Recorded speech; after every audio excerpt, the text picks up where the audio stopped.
Hello friends, welcome back to my YouTube channel. तो दोस्तों, कल हमने जीव विज्ञान के संपूर्ण महत्वपूर्ण क्वेश्चनों के बारे में चर्चा की थी। तो आज हम पार्ट 2 लेकर आए हैं। तो पार्ट 2 के अंदर हम चर्चा करेंगे सूक्ष्मदर्शी एवं जैव अणु के विभिन्न महत्वपूर्ण प्रश्नों के सभी 11वीं व 12वीं के सभी क्वेश्चनों को मिलाकर इसके अंदर चर्चा करेंगे। जितने भी महत्वपूर्ण क्वेश्चन बन रहे हैं, जिनके आने की संभावना है, असिस्टेंट की वैकेंसी के अंदर आ रही है अभी, तो उनके अंदर आने की संभावना है। ये मैंने नेट लेवल के क्वेश्चन उठाए हैं, तो इनमें से देख लेना, इनसे रिलेटेड या इनसे मिलते जुलते क्वेश्चनों की आने की संभावना बहुत ज़्यादा रहती है। तो मैं सभी महत्वपूर्ण क्वेश्चन लेकर आया हूँ, जिनको एक एक करके हम देखेंगे। तो ये हमारा पार्ट 2 है। उससे पहले यदि आप हमारे चैनल पर नए आए हैं तो चैनल को जरूर सब्सक्राइब करें और बेल आइकन जरूर ऑन करें, ताकि जब भी हम नया वीडियो डालें तो सबसे पहले नोटिफिकेशन आपको जाए। तो चलिए शुरू करते हैं।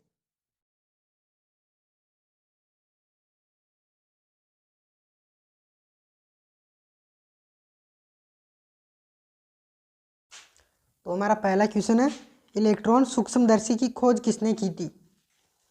तो इसका सही उत्तर है नाल तथा स्का ने 1932 के अंदर इसकी खोज की थी। ठीक है। तो हमारा अगला क्वेश्चन है, किस सूक्ष्मदर्शी से पारदर्शक सजीव कोशिकाएं ठीक प्रकार से दिखाई देती है? दोबारा सुनिए इस क्वेश्चन को। किस सूक्ष्मदर्शी से पारदर्शक सजीव कोशिकाएं ठीक प्रकार से दिखाई देती है? तो इसका सही उत्तर है फेज कंट्रास्ट सूक्ष्मदर्शी से। इसका नाम है फेज कंट्रास्ट सूक्ष्मदर्शी से। अगला क्वेश्चन है हमारा, डीएनए का द्विकुंडलित मॉडल किसने प्रस्तुत किया था? डीएनए का द्विकुंडलित मॉडल किसने प्रस्तुत किया था? तो इसका सही उत्तर है वाटसन एवं क्रिक ने। ठीक है। तो हमारा अगला क्वेश्चन है, कौन सा पदार्थ आरएनए तथा डीएनए दोनों में होता है? कौन सा पदार्थ आरएनए तथा डीएनए दोनों के अंदर होता है? तो इसका सही उत्तर है साइटोसिन आरएनए व डीएनए दोनों के अंदर होता है। ठीक है। और इसके नोट लगा कर भी लिख लीजिए आप, साइटोसिन आरएनए तथा डीएनए दोनों में उपस्थित होता है, आरएनए व डीएनए में भी उपस्थित होता है। ठीक है।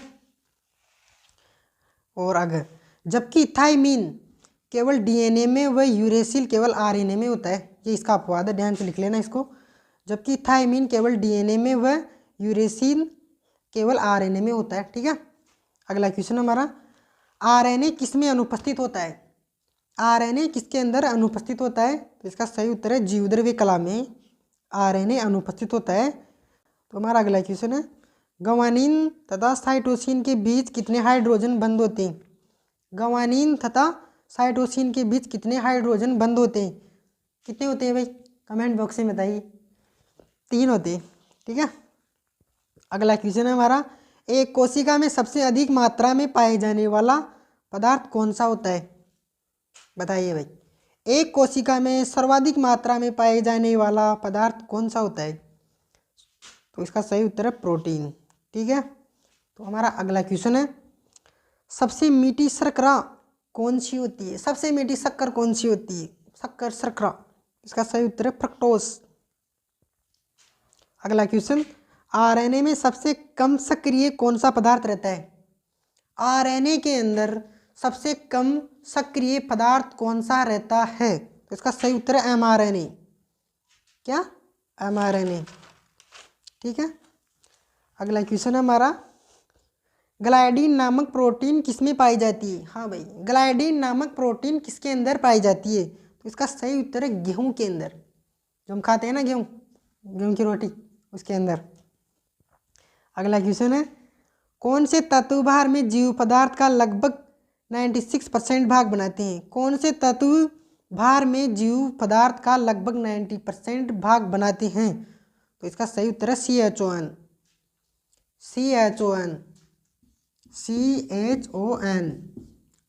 ठीक है।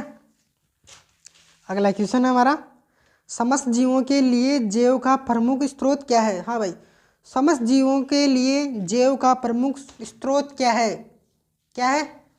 इसका सही उत्तर है कार्बोहाइड्रेट। ठीक है। अगला क्वेश्चन है हमारा, बहुलीकरण में मोनोसेकेराइड के अणु किस बंध द्वारा एक दूसरे से जुड़ते हैं? बताइए भाई, बहुलीकरण में मोनोसेकेराइड के अणु किस बंध द्वारा एक दूसरे से जुड़ते हैं? इसका सही उत्तर है ग्लाइकोसाइडिक बंध के द्वारा।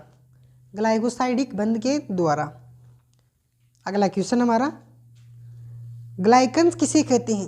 बताइए भाई, ग्लाइकन्स किसे कहते हैं? तो इसका सही उत्तर है पॉलीसेकेराइड को। पॉलीसेकेराइड्स को ग्लाइसाइंस मतलब ग्लाइकन्स कहते हैं। ठीक है, अगला क्वेश्चन है हमारे शरीर में शरीर की समस्त कोशिकाओं के उपयोग के लिए ग्लाइकोजन का संचय कहाँ होता है? Important question. हमारे शरीर में शरीर की समस्त कोशिकाओं के उपयोग के लिए ग्लाइकोजन का संचय कहाँ होता है? बताइए भाई। इसका सही उत्तर है यकृत में। किसके अंदर? यकृत में। अगला क्वेश्चन है स्तनधारियों में आवश्यक वसीय अम्ल कौन से होते हैं? स्तनधारियों के अंदर आवश्यक वसीय अम्ल कौन से होते हैं?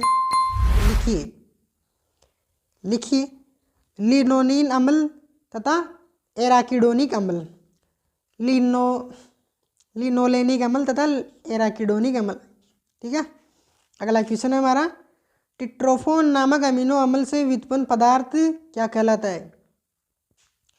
टिट्रोफोन नामक अमीनो अम्ल से व्युत्पन्न पदार्थ क्या कहलाता है? तो सुनिए क्या कहलाता है। ऑक्सिन, मेलाटोनिन, सीरोटोनिन, ये कहलाता है। ठीक है, अगला क्वेश्चन है तंतुवत प्रोटीन में अणुओं की संरचना किस संरचनात्मक स्तर की होती है? तंतुवत प्रोटीनों में अणुओं की संरचना किस संरचनात्मक स्तर की होती है? किसकी होती है? द्वितीयक होती है। ठीक है, तो अगला क्वेश्चन है कौन सा तत्व न्यूक्लिक अम्लों में होता है लेकिन प्रोटीन में नहीं होता? कौन सा तत्व न्यूक्लिक अम्लों में होता है लेकिन प्रोटीन के अंदर नहीं होता है? बताइए इसका सही। अगला क्वेश्चन, अरे इंपॉर्टेंट क्वेश्चन है।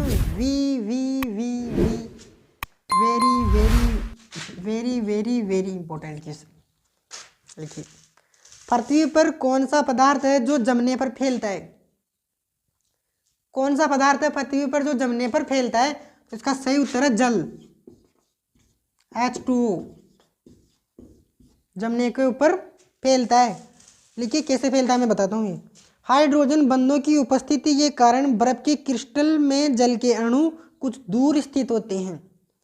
हाइड्रोजन बंधों की उपस्थिति के कारण बर्फ के क्रिस्टल में जल के अणु कुछ दूर स्थित होते हैं, अर्थात जल जमने पर फैलता है।